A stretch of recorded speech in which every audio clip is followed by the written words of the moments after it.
Three current educational technology authors I've read and would like to evaluate are the following in order. Reeser, Friedman, and Peters, Lawrence Peters. First of all, Reeser's History of Educational Technology Design and Instructional Technology helped me realize that tools are paired with the teacher to create a learning experience, not just a tool by itself. I think that a lot of teachers that try to integrate technology, at least in the beginning, used computers as a break time or to let kids explore, and it wasn't very guided. Now, authors like Reeser have delved into, okay, how do we actually use these tools to expand that level of critical thinking and to get to that raising the bar that we all have to do. He talks about using tools to connect with other sources that help the student create the meaning and change their level of learning individually. And I think that's essential, and basically about tailoring education to students instead of it being teacher-centered, which we all know we've all had teachers like that it's all about the teacher, when in reality it's all about the students. The next author I wanted to talk about was Friedman.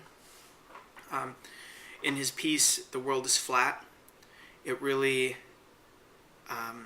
shed light on the notion that there is no global superpower anymore, and that everyone has a level playing field, and that this digital immigrant, technology immigrant, can actually end up being homeless and friendless because of all the technology. You see it all the time in different quote-unquote high schools that tailor their education to online learning or education that's completely computer-based, when in reality it should be education that challenges and gets students to think cognitively and learn that metacognition to change the way they learn and to recognize how they're learning and how to make those connections with previous knowledge along with their new knowledge. The last author I wanted to discuss was Lawrence Peters, who talked about global education, and most importantly, I felt that the global collaboration that students can be prepared with in an educational technology integrated classroom, and that is, tons of different ways. He talks about how modeling is an integral part. He talks about privacy and using elements like Ning to have a closed environment in the classroom for safety, but also it helps those students develop appropriate levels of privacy and appropriate levels of communication for global learning environments in a global marketplace. We can't just have citizens developed in our classrooms that go out and lash out at other people's ideas. We're not preparing them very well for the real world, where that type of behavior would not be acceptable. Using email language or using text language in an email, for example, just not appropriate. Using profanity, etc. Personal attacks, things that I've seen in my classroom when we go to blog, and really having to model, okay, this is not appropriate, now this is appropriate, and that's a key that Lawrence Peters discusses quite intensely. In the end, you have a safer student, you have a safer citizen who not only values their privacy, but also knows how to communicate, market themselves, and really change the world.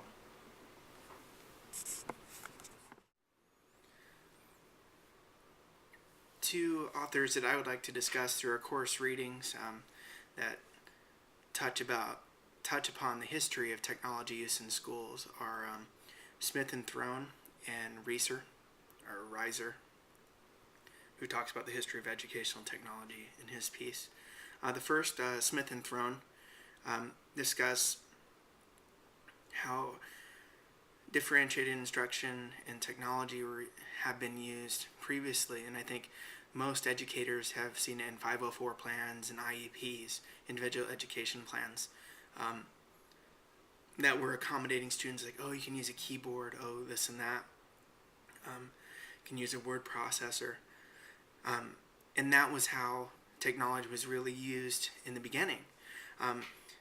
Now, after reading Smith and Throne's work, I was left with the feeling that things have gone full circle, and that, maybe that's not the correct word, have turned around, really, and that what's good for students in some cases actually end up helping way more students. I think we have so many undiagnosed learning problems, or the different styles of learning that can be accommodated through the use of technology to help bridge those gaps, one, and also make connections with the previous knowledge and start building those cognitive connections through modeling and through simulations. In the end, reaching more students and accommodating learners with tech tools to reach more variety of learners. In actuality, it becomes a universal design that makes education about the students and less about the teacher. So Smith and Throne discussed that at first technology was kind of used as like, I guess, a band-aid fix, like, oh, you can use these things and this will help you and this will be your accommodation. But now we're seeing it come around to where it's a benefit to all in making a higher level of thought possible and really testing the knowledge base, not just regurgitation of ideas, but really testing that higher level of thinking and pushing students to evolve as learners and to actually realize how they're learning and realizing the connections that they're making. In Reeser's part, once again, at first technology was used merely as a tool, and now you're seeing the tools are being used to connect learners with other sources, and in actuality it's a global resource. You're connecting them with global resources and with global learners, not just in their own communities, but they're able to reach out and question the world around them and problem solve in the world around them, basically pushing their own meaning and pushing their own level individually, their own critical thinking and their own learning.